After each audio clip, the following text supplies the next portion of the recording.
है वो भी कह रहे हैं छोड़ दो छोड़ दो छोड़ दो।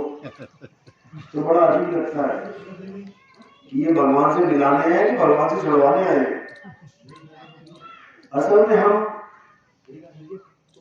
भगवान को ना जानने के कारण किसी और कोई चीज को भगवान मान बैठे, इसीलिए हम दूर हो गए हैं। कबीर साहब कहते हैं कि पाथर पूजे हरि मिले तो मैं पूजू पहाड़। लेकिन किसी कारणवश कहते हैं, कोई कारण होगा इसलिए कहते हैं, नहीं तो लोगों की श्रद्धा जुड़ी है। लोग पत्थर को पत्थर नहीं भगवान मान रहे हैं, श्रद्धा जुड़ी है, क्योंकि उनको उन्हीं पत्थरों से मनमाने फल मिल रहे हैं, इच्छाएं पूरी हो रही है। अब क्या पत्थर किसी की इच्छा पूरी कर सकता है? जिसको एक शिल्पकार ने खुद बनाया है, छेनी हथौड़े से, छेनी और हथौड़े से उसने खुद बनाया है।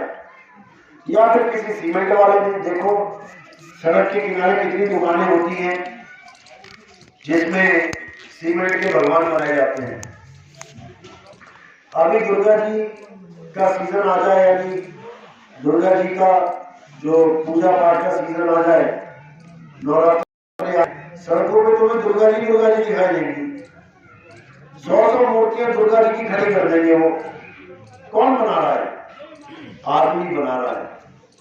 आदमी ना बनाए एक भी मूर्ति ना बन पाए, यानी आदमी भगवान को बना रहा है।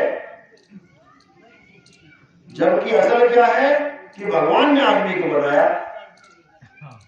दिक्कत ये है, जिस भगवान ने आदमी को बनाया उस भगवान को भूल गया, और जो आदमी ने भगवान बनाया उसको भगवान मान के बैठ गया। दिक्कत बस ये है। अब संत बस यही समझा रहे हैं कि सच्चाई जान ले भाई, सच्चाई जान ले, तो भले की बता रहे हैं, भगवान से दूर नहीं कर रहे हैं। भगवान को तो याद दिला रहे हैं कि जिस भगवान को तू भूल गया, जिसने तुझे बनाया, उसको भूल के तू उस भगवान के चक्कर में पड़ गया जिसको तूने बनाया। बस दिक्कत ये है। भजो गोविंद गोविंद बाजना कोई।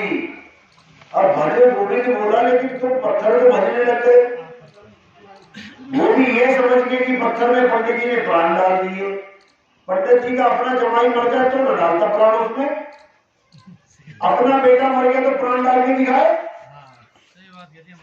जबकि गुर्दा भी है, लीवर भी है, किडनी भी है, फेफड़े भी है, सब कुछ है, केवल प्राण ही तो नहीं है। मारे मंत्र डाल दे प्राण, नहीं डाल पाएगा। पता है उसको कुछ होने वाला नहीं है, लेकिन पत्थर में प्राण डालने में माहिर है, जिसमें ना किडनी है, ना फेफड़े, ना गुर्दे है। महाराज तो मतलब पंडित लोग तो बेवकूफ बना रहे हैं सब दुनिया में। देखो कोई किसी को बेवकूफ नहीं बनाता, खुद बढ़ते हैं। पंडित अपना काम कर रहा है, क्योंकि वेदों पुराणों में लिखा है, वो प्राण प्रतिष्ठा लिखी गई है, इसलिए वो कर रहा है, वो तो अपना कार्य कर रहा है। लेकिन तुम बेवकूफ हो जो उसको मान रहे हो, तुम बेवकूफ हो जो उसको मान रहे हो। तुमने ज्ञानी बनना है, तुमने समझदार बनना है, और जब तुम समझदार हो जाओगे तब तुम खुद विवेकी हो जाओगे।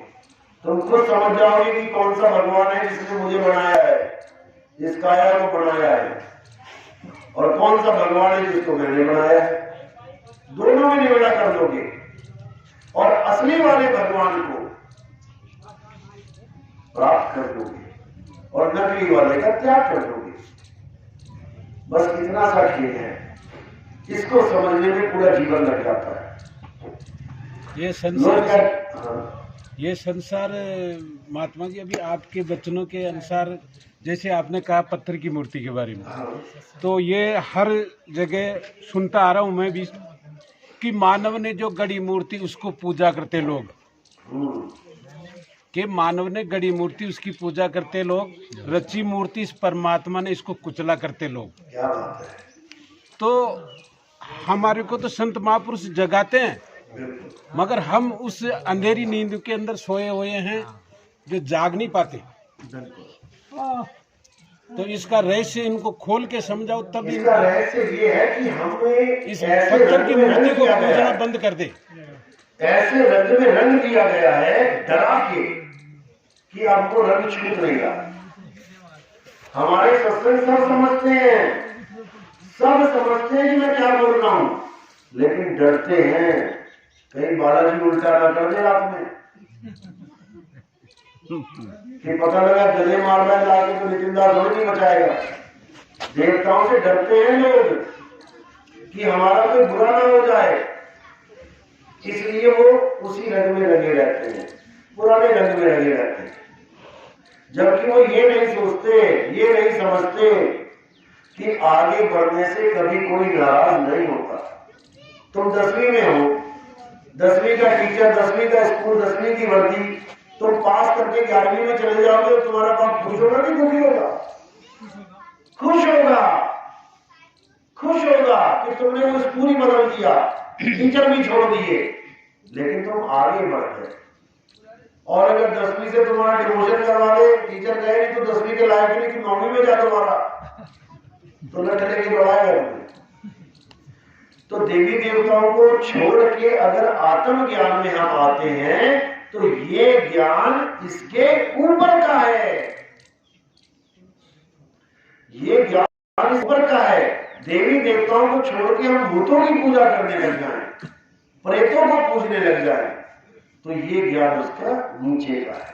ये पितृ पूजा करते हैं, ये मना है, गीता में मना किया गया है। जो पितरों को पूजते हैं वो पितरलोक में जाते हैं, जो देवताओं को पूजते हैं वो देवलोक में जाते हैं, जो भूतों की पूजा करते हैं वो भूतों के बीच जन्म लेते हैं।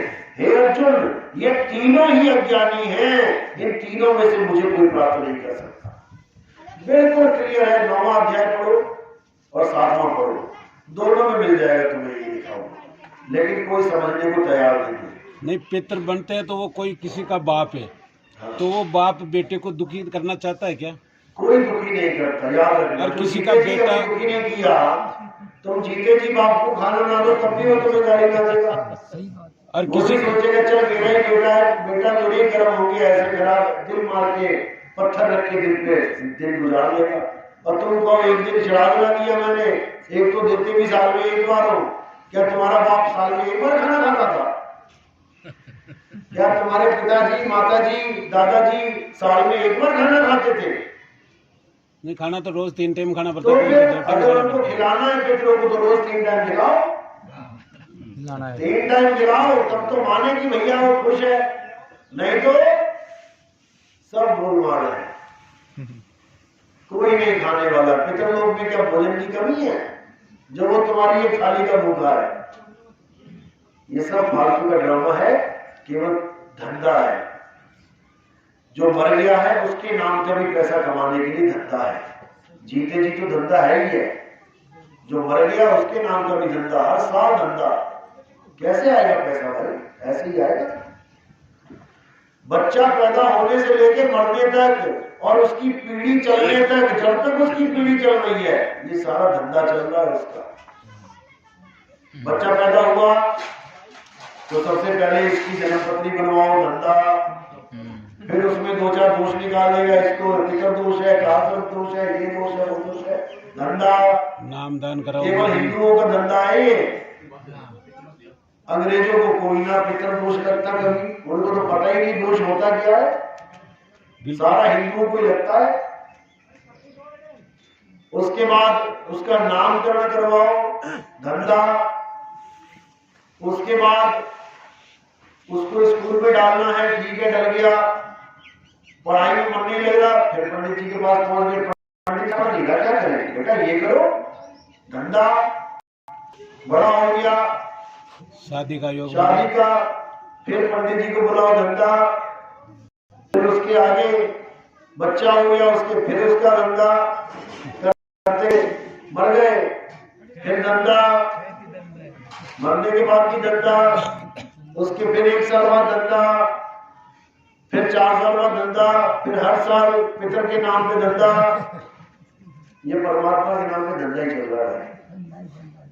कुछ नहीं करना। ये पिंजरा है, ये पिंजरा है, पिंजरा। इस पिंजरे को कहीं भी जला दो, कहीं भी दफना दो, कोई फर्क नहीं पड़ता तोते को। तोता तो उड़ गया। कोरोना में सारे धंधे बंद हो गए थे। एक ने भी नहीं बोला कि जो अपने पिता की लाश नहीं जलवाएगा, हमसे मंत्र नहीं मरवाएगा, उसका पिता भटकेगा भूत बन के। एक ने ना बोला। दिखा दो कोई बोला हो पंडित जी? कोई नहीं बोला। एक भी काजी नहीं बोला कि इसकी नमाज नहीं करवाओगे, इसको दफन करते हुए इसको भोजन मिल जाएगा। एक भी ना बोला। दिखा दो कोई बोला हो तो। यानी जब तुम्हारी जान पे बनाई तो सब मंत्र संतर सब जीरो, सब ठीक है, सब गायब हो गया, आश्रम भी सब गायब। और जब सब कुछ ठीक है तो फिर वही फंदा डाल रहे तुम्हारे गले में। केदारनाथ में 3 लाख 4 लाख बंदे बह के मर गए, आज तक ना मिले। कोई मंत्र नहीं पढ़ा गया, कोई लाश नहीं फूकी किसी की, कोई दफन नहीं किया गया। फिर तो सारे भूत बन के घूम रहे हो। उसको तो नहीं जाता कोई ढूंढने कि चलो उसका कुछ करवा देते हैं अंतिम संस्कार। ये सब धंधा है, ये सब धंधा बंद हो जाएगा अगर तुमने गीता पढ़ ली तो। अगर तुमने गीता अच्छी तरह पढ़ ली, सारे हिंदू समाज में, हिंदू धर्म वाले जितने भी हैं, एक एक श्लोक पे मंथन कर दो, एक एक श्लोक मत लो, दिमाग में फिट कर दो, ये सारे धंधे बंद हो जाएंगे। क्योंकि ये सब धंधेबाजी में हम लोग कभी थे ही नहीं। हम सनातनी हैं। सनातन का मतलब देवी देवताओं की पूजा करना नहीं होता। सनातन का मतलब होता है आत्मा को जानने वाला सनातनी, क्योंकि आत्मा ही सनातन है। लोग कहते हैं ना हमारा धर्म इतना पुराना है कि इसकी कोई तारीख नहीं है। अरे पुराना छोड़ो, हमारा धर्म सबसे सदा से ही था। पुराना पुराना नहीं है, आत्मा सदा से है, कोई डेट ही नहीं है जब वो नहीं थी। उसी को जानना हमारा धर्म था। ये तो बाद में आया, सारा पत्थर पूजा बाद में आई है। ये बाद में थोपा गया हमारे ऊपर सारा कुछ पंडितों ने। और जिस जिसको समझ में आता रहा वो इनको छोड़ के दोबारा आत्मज्ञान में आते रहे। महात्मा बुद्ध सारा पाखंडवाद छोड़ा, वो तो उनको गुरु नहीं मिला, नहीं तो वो आत्मज्ञान में आ जाते। सारा पाखंडवाद छोड़ा, जबकि राम जी के ही, विष्णु जी की अवतार गिने जाते हैं, वो भी 9वें अवतार। सारा कुछ छोड़ दिया उन्होंने। और अशोक राजा, उसने भी सब कुछ छोड़ दिया। जो जो जिसको भी ज्ञान होता रहा पाखंडवाद का, वो इसको छोड़ता रहा। कबीर साहब ने विरोध किया, रविदास जी ने, नानक साहब ने, सबने विरोध किया, क्योंकि ये हमारा धर्म है ही नहीं। हमारा धर्म सनातन है। सनातनी कभी पत्थर नहीं पूजता। जो पत्थर पूजे वो सनातनी होता ही नहीं है। सनातन इस दुनिया में केवल एक है। और कृष्ण जी खुद कहते हैं कि हे अर्जुन, आत्मा ही सनातन है, आत्मा ही पुरातन है। आत्मा के अलावा इस दुनिया में और कुछ पूजनीय है ही नहीं। जहां पर हम ये कहते हैं कि सब धर्मों को छोड़ के तू मेरी शरण में आ जा, तो सब धर्म में सब धर्म आ जाते हैं। ये मत सोचो कि बाकी धर्म को छोड़ के हिंदू धर्म में आ जा। ये मत सोचना कि बाकी धर्मों को छोड़ के हिंदू धर्म में आ जा। वो कह रहे सब धर्मों को छोड़ के मेरी शरण में आ जा। मेरी शरण में आने का मतलब है पहले मुझे जान तो ले कि मैं हूं क्या। शरण में तो तब आएगा, कहीं मुझे ये आदमी करके तो नहीं मानने लग गया। अगर आदमी करके मानेगा तो मंदिर में चला जाएगा, मेरी शरण में नहीं आया, पत्थर पूजने लग जाएगा, मुझे भी देवता बना के घोषित कर देगा। मेरी शरण में आने का मतलब है मुझे तत्व रूप में जान ले। हे अर्जुन, जो मुझे तत्व रूप में जानता है वो मेरा ही रूप हो जाता है। अंतमता सो गता। अगर तुम शरीर रूप में भगवान को पूजते हो तो तुम्हें अगला जन्म शरीर का ही मिलेगा। और किसी भी रूप में पूज लो, चाहे तुम देवी देवता के रूप में पूज लो, चाहे तुम गाय गाय बकरी के रूप में पूज लो, चाहे तुम गुरु के रूप में पूज लो। अगर तुमने शरीर पूजा तो तुम्हें शरीर ही मिलेगा, और तुमने अगर आत्मा का चिंतन किया तो तुम ही आत्मा हो जाओगे, क्योंकि अंतमता सोगता। तो इसलिए हमारा धर्म आत्मज्ञानी धर्म है, और हमारा स्वरूप आत्म स्वरूप है, हमारा ज्ञान आत्म ज्ञान है। इसी आत्म ज्ञान को ना समझने के कारण दर दर भटक रहे भगवान के लिए, और भगवान छुपा है हमारे अंदर। आत्म ज्ञान बिना नर भटके, कभी काबा कभी काशी, जल में नींद प्यासी। पानी से दूर है नहीं मछली, लेकिन मछली जान नहीं पा रही है कि पानी कैसे पिया जाए, इसीलिए भटक भटक के प्यासी ही दम तोड़ देती है। तो कुछ नहीं करना है, ना कहीं आना ना कहीं जाना, आपे में आप समाना। अपनी आत्मा में समा जाओ, फिर ये माया तुम्हारा कुछ नहीं कर पाएगी। लेकिन अगर अपनी आत्मा को नहीं जाना तो कुछ ना कुछ तो अपने आप को मानना ही पड़ेगा। आदमी मानोगे, औरत मानोगे, अज्ञान में ही रह जाओ। तो सबसे बड़ा रोड़ा है कुरीतियां, जो हमारे अंदर ठूस ठूस के भर दी है।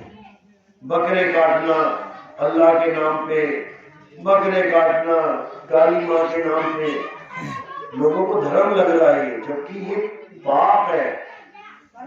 इसको पाप बोला कबीर साहब ने, कि सारा दिन पूजा करता है, उसके बाद बकरा काट देता है, तो पापी बन गया। अगर माँ को बकरा प्यारा होता तो रातों रात सारे बकरे गायब कर देती। अल्लाह को बकरे चाहिए होते तो सारे बकरे गायब कर देता वो एक ही बार में। बल्कि अल्लाह ने तो कभी कहा ही नहीं कि बकरे काटो। ये बकरा काटने की रीति कहां से आई है? अल्लाह का एक नबी था, बहुत प्यारा था, उसकी परीक्षा ली थी अल्लाह ने। अल्लाह ने कहा कि जिसको तू सबसे ज्यादा प्यार करता है वो मेरे नाम पे कुर्बान कर दे। अब वो अपने लड़के को बहुत प्यार करता था, अब चक्कर में पड़ गया क्या किया जाए।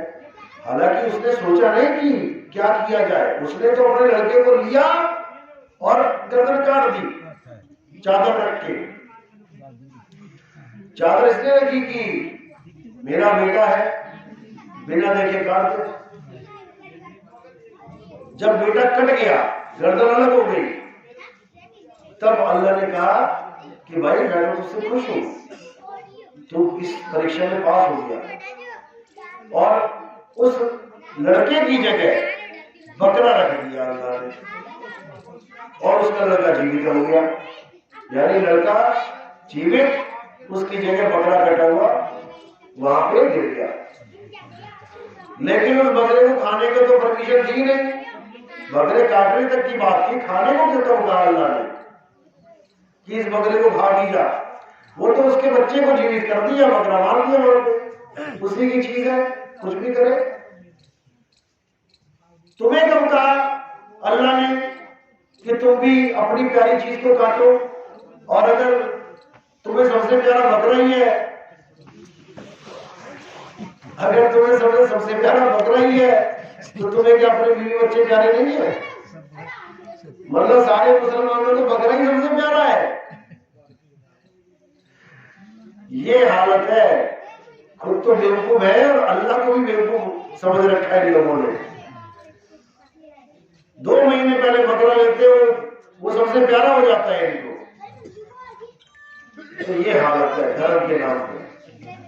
नहीं, वो तो बेरूम, जैसे अपने ये कहते हैं ना संत महापुरुष कि बेरू माता की पूजा करे देव जान कर द्यावे। हाँ। आपका पुत्र की रक्षा खातर पुत्र प्रायो चढ़ावे। हाँ। साधु भाई मां सारी जीव सतावे। अपने बच्चे की रक्षा के लिए मेरा बच्चा जीवित रहे, किसी और का बच्चा मरवा दिया। हाँ, ये लेन देन का सौदा है भाई, ये देना पड़ेगा। तो विष्णु दूसरा को बच्चा को तो वध कर ही दियो। बिल्कुल, ये नहीं करना है, बिल्कुल नहीं करना है। वो भी किसी का है ना। हाँ, इसलिए धर्म करो। धर्म का मूल क्या है? दया, जहां गया तहां धर्म है। साफ बोल दिया कि अगर तुम धार्मिक हो तो अपने दिल में दया लाओ, दर्द लाओ, लोगों का भला करो, जीवों से प्रेम करो, तब तो तुम धार्मिक कहलाओगे, नहीं तो तुम धार्मिक नहीं हो भाई। यही हाल हिंदुओं का है, देवियों के नाम पे दे बलि दे बलि। जब अपनी लड़कियों की बलि देनी पड़ रही थी ना बलि प्रथा, एक सती प्रथा, पति मर गया तो उसकी बीवी को उसके साथ जला देते थे। अगर आज वो प्रथा चल रही होती कितने लोग खुश होते, जबकि क्या बोलते हैं कि पति के साथ जब वो जल जाती थी तो स्वर्ग को चली जाती थी। पति का भी स्वर्गवास हो गया, वो अकेला क्या करेगा, बोर होगा वहां पे, चल बीवी को भी ले जा भाई साथ में। अब ये भी इसको सत्य कर दो, महाराज ये उसको सती कर दो, उसकी भी मुक्ति हो जाएगी, वो भी चली जाएगी स्वर्ग में। अगर अभी किसी की लड़की को बैठाना पड़ जाए तो सारे धर्म बदल लोगे। हमें नहीं रहना हिंदू धर्म में, यहाँ तो हमारी बेटियां सेफ नहीं है। जला दोगे क्या अपने दामाद, मरे हुए दामाद के साथ अपनी बेटियों को? है हिम्मत? किसी में नहीं है, किसी में नहीं है। वो रिवाज तो बदल दिया, वहां तुम्हारे धार्मिक हानि नहीं हुई, तुम्हारे धर्म को ठेस नहीं लगी, तुम्हारी मान्यताओं को ठेस नहीं लगी। क्यों? तुम बहुत समझदार थे, तुम्हें पता लग गया था बेटा इसमें नुकसान हमारा ही है, इसको बंद कर दो, भले ही किसी भगवान ने बोला हो, उससे क्या लेना हमने, हम तो बच गए, हमारी बेटियां तो बच गई। वहां भगवान फेल कर दिया तुमने। किसी भी ग्रंथ में लिखा हो जाने दे, मरने दे, हमने क्या लेना, हमारी बेटी बच गई, हमारी माँ बच गई, वहां तुम कंप्रोमाइज कर लोगे। लेकिन जहां तुम्हें ज्ञान की बात बताई जाए, थोड़ी अकल की बात बताई जाए, वहां तुम्हें लगता है ये महात्मा तो हमारे धर्म के खिलाफ बोल रहा है। भैया धर्म के इतने पुजारी हो तो ले आओ तुम्हारे से सती प्रथा को एक बार वापस। क्या नहीं कर सकते, क्या नहीं कर सकते? धर्म के नाम पे ले आओ वापस, फिर देख लेते हैं कितने धार्मिक हैं, कितना धर्म से प्यार है, कौन अपनी बेटियों की, अपनी मामियों की, मौसियों की, अपनी माओं की बलि चढ़ाता है मरे हुए आदमी के साथ। सबको नानी याद आ जाएगी। तो इसलिए विवेकी बनो, विवेकी बनो तो ये दुनिया इतनी प्यारी हो जाएगी कि यहाँ पर कोई दर्द नाम की चीज ना रहे। ये दंगे फसाद, ये लड़ाई झगड़े, सबसे ज्यादा धर्म के नाम पे मारामारी होती है। वो पहले दिल्ली देखो, कितनी सुंदर दिल्ली, और बिल्कुल तबाही हो गई, गलियों गलियों में तलवारें, गलियों गलियों में लाशें, गोलियां चल रही हैं। ऐसा ऐसा संसार चाहिए क्या हमें? हमें ऐसा देश चाहिए क्या कि धर्म तो रह जाए लेकिन धर्म को मानने वाले ही मर जाए? धर्म तो रह जाए किताबों में, किताबों में रह जाएगा, मुसलमान धर्म इस्लाम में रह जाएगा, कुरान में हिंदू धर्म रह जाएगा, गीता में, लेकिन जो धर्म को मानने वाले हैं वो गलियों में मर जाए, पड़ जाए, सड़ जाए, कट जाए। ऐसा देश तो नहीं चाहिए भाई। इसलिए विचार लगाओ, विवेक करो। अपने अपने धर्म सबको प्यारे हैं, अच्छी बात है, लेकिन मुद्दा यही है कि हमने जीते जी कुछ पाना है, नहीं तो बात नहीं।